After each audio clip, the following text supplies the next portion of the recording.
People who grew up rich. When did you realize you were living in a bubble? And not like everyone else? 1. I'm not super rich. But things really hit home when I was with a friend. And his mother started to panic. Because she couldn't afford milk for her toddler son. My friend's little brother. I was just walking around with $40 in my pocket for no real reason. So I gave her $20. She was embarrassed to be taking money from a 13-year-old. But swallowed her pride for the sake of her children. I knew my friend wasn't as well off. But it never fully hit me what that meant before then. To me, being poor just meant someone couldn't afford nice things. What it meant to struggle with basic necessities like milk never really struck me before then. 2. I did not grow up rich. But my husband did. His sister once said, I didn't know everyone didn't live in big houses. Until I went off to college. Apparently she led a very sheltered life. 3. I realized when I went to college. And had friends who were complaining about student loans. 4. When I started talking in school. About the pros and cons of Disney World versus Disneyland. And people were like, you've been on vacation? Lucky. 5.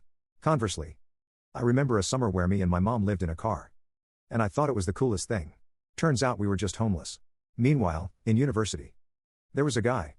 Who didn't understand why we didn't all have our own condos. Right by the school. He also never understood why we didn't have money to go to Mexico. On reading break. And would just tell us to ask for a bigger allowance from our trust.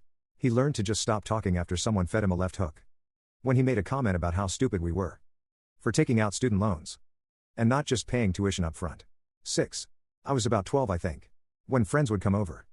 They would go on and on about how big the house was. And how I had more games and computers than them. They especially seemed freaked out about the maid. I just started to realize that I didn't have the same circumstances. As most. They wouldn't all say it if it weren't true. I assume. I did have other friends with money.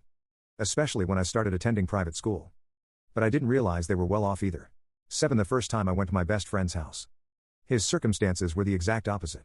His parents tried their best. But his dad often didn't have much work during the winter. And his mom didn't work outside of the home. They had 6 kids and usually had things like pancakes for dinner. I'm in an upper class part of DC. With every toy and electronic imaginable. And he had none. It was a good lesson for me to learn. But it was a shame. That it was at the expense of a person I love so very much.